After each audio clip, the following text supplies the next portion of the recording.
couple of big plays there turned the game at the end. First Mikey's return and then your big reception. Talk about that play a little bit. Yeah, like I said before the season even started, it's great to have him back, and for those reasons, just like that, he's a very explosive player, and we feed off of that. And we're both able to make some plays, and the defense were able to make some plays, and Trey Watson really stepped up, and it was a great team win. How did it feel for you to be involved as heavily as you were today, too? It always feels great to contribute to the team. We really grinded that one out. Came down to the wire. We stepped up. Our defense kept us in the game the entire game, and we have to do better for them. What was the talk in the locker room at halftime? Were you guys enthused? Were you happy? Were you excited? Were you worried? Too worried? We weren't worried at all. Okay. We prepared, and we had a long camp, and it was our first game out there. Kind of working out everything, but we weren't worried.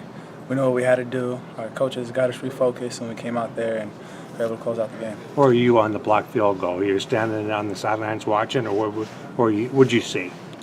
Saw them blocked. I knew they were going to block the field goal. Okay. Before that, I was like, man, we're about to block this field goal.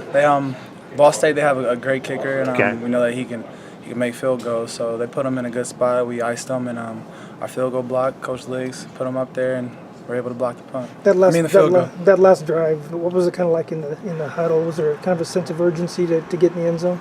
Oh yeah, there was always a sense of urgency in this offense. We didn't click real early, but Chase Crouch, he pulled us aside, he got us going, and we made some big plays, and that's what we're capable of doing. But we just have to do it more consistent. How Chase played overall? Do you think today? Chase played all right? Yeah, I think Chase, as an offensive unit, we had a little wake-up call in the beginning. Okay. Like I said, Chase grabbed us to the side on the bleachers and pulled us together and told us what we needed to hear, and that's not really what our offense is going to be like. So we know what we want to do, and we're just going to have to execute next week. Was he fired up?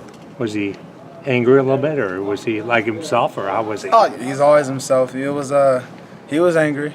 He should be angry. He expects more out of us as an offense as a whole, and we'll do better next week. What's going through your head when you catch that pass at the end of the fourth quarter? There, you're running along the 5-yard line, and you're just staying up for that long. What's going through your head when you have the ball? Get in the end zone wherever I can. See my blockers down the field. Dom Thiem is on the opposite side of the field blocking, and that's what we're doing as receivers. blocking downfield. The play's never over till the whistle blows. So I was just thinking, getting to the end zone. I knew I couldn't let them tackle me. That was really it. It's a young team, Malik. How important it is for these young guys to, kind of pull it out at the end, because there's kind of a fine line between winning and losing that one. This is not really what we wanted, but we came out on top. And these games are going to the game like this is going to bring us closer together. And it teaches all the younger guys that just fighting all the way through the end, and everything that we've been through in the off season, all those long, hard workouts that we're just pushing and able to burst through at the end. That's what it's all about right there, just coming together.